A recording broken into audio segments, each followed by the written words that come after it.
Hi, and welcome to this week's CAFMA Connect. We have a couple things we're going to talk about this week, but this week I have Captain Justin Postula with me here. Justin, how you doing? Good. How are you today? I'm good. Good. So tell us a little bit about yourself since you haven't been on the Connect before, and how you got to where you're at today. Well, I started with Century Yavapai back in 2010 as a reserve, and 14 years later, here I am as a captain, newly promoted. Been about 6 months now, but How's it going? it's going good. I've really enjoyed it. Good, Yep. good. And moved from Battalion 6 to Battalion 3 to be a captain. Yes. Back to the station that you were at before. Yep. It was almost like my first day all over again because I started over at 59, and that's where I started as a captain. So, Nice. yeah. Good, good. So last week, myself and you and seven other people went to FDIC in Indianapolis, Indiana. FDIC, for folks that don't know, is Fire Department Instructors Conference. Let's talk a little bit about that. What'd you think? What'd you think going into it before you went? Obviously, I have never been before either. So what'd you think before we got there, what we were expecting? Honestly, I didn't even know it was a thing until I got invited to go. I did get invited as part of the apparatus committee. Dominic invited me, and it was something that I looked forward to doing, and didn't really know what to expect, but I did get a lot out of it. It was a great experience. And that's one of the things that was talked about prior to me going. I've heard people talk about it a lot. That's the largest fire department conference in North America, Yeah. and they use the Indiana Convention Center as well as the Lucas Oil Stadium where the Indianapolis Colts play.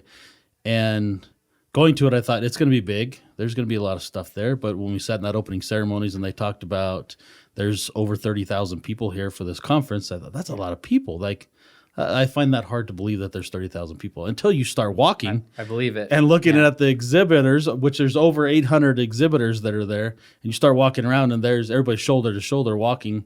And even between the stadium and the convention center, there's obviously over 30,000 people there. I believe it. Yeah. So what kind of classes did you take and what did you learn from those? So what was really great about it is that a lot of the people speaking there, they're fire service leaders throughout the country. So to be able to learn from them, I thought was a really cool thing.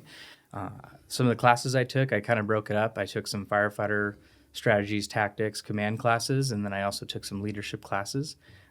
I tried to diversify it a little bit and try to see what there was.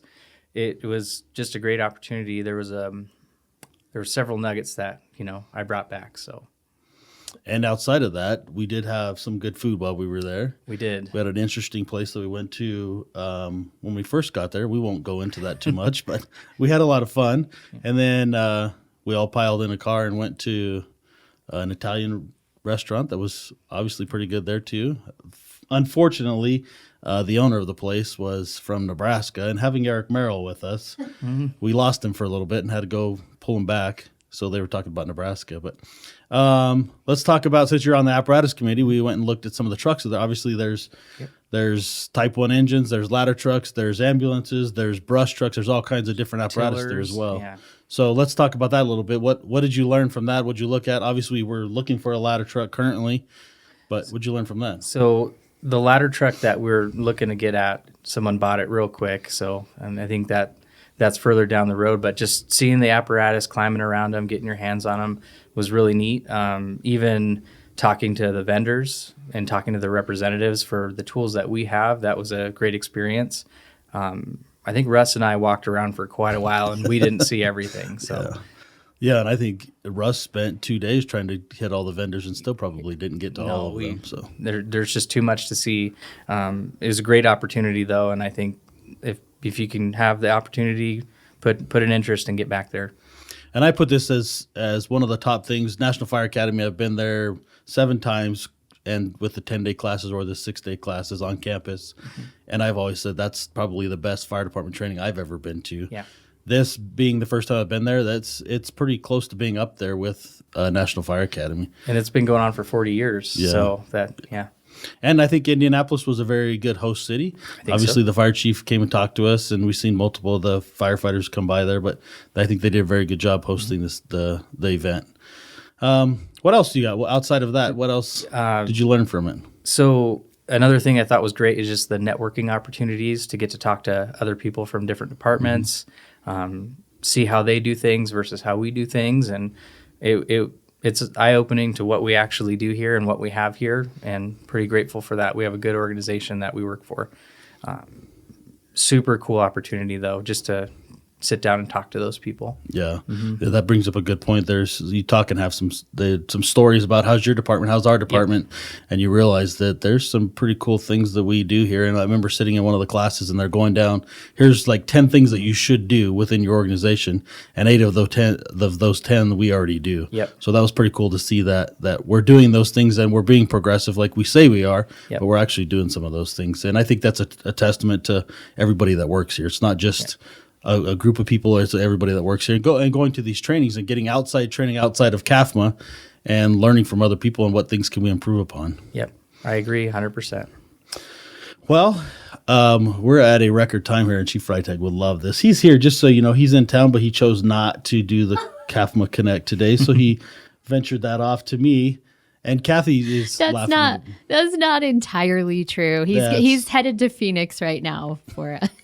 He had time to do it if he wanted to, but he thought he would pawn it off. Oh, God. But we had a great experience at FDIC. I think the 9 of us from CAFMA that attended very much enjoyed. I talked to Russ Smith and some of the other guys yesterday and saying that was probably the most educational opportunity that they had within the classes and within the expo, and talking to people that were there. So looking forward to it again next year. They already have the dates. I was looking that up. Yep. The dates are out for the next 2 years. Yep. So I would encourage people within CAFMA or other organizations, if that's something you want to do for training, absolutely attend if your organization will send you. But go ahead. On top of it, just getting to know everybody here a little better, just spending that few days with them, traveling with them. You really get to know people, and walking a lot. There's a lot of walking. 20,000 steps. We did about 20,000 steps a day. That sounds right. Yeah. Well, Justin, thank you. Yes, Wait, sir. can I jump in real quick? Oh, man. No, come on. I'm trying to make record time here, Kathy. I know you were, and it's completely my fault. You can blame it on me. But did you guys get a chance to watch? Is it the Firefighter Challenge? I'm going to get the name wrong. I apologize. But the physical... the combat challenge. The Firefighter combat challenge, yes. Did y'all get to watch that? We did watch that. Were you with us? I didn't get to. That was when you and Russ were... Yeah. Oh, you were We learning. did watch it. We were learning important things instead of watching the competition. Doing the better things instead of watching that. Well, it sounds really cool. Like, I would like to see that someday. And there was people from all over, not just the United States, but other countries that were there involved in that too. So, yeah. All right. Well, Justin, thank you. Thank you, sir. And appreciate maybe next time Chief Freitag will invite you. You can talk to him too. Sounds good. I promise you it'll be more than 8 minutes. Okay. Well, that's it for this week, and next week you should have Chief Freitag back. But thank you. Have a great weekend and week. Thank you.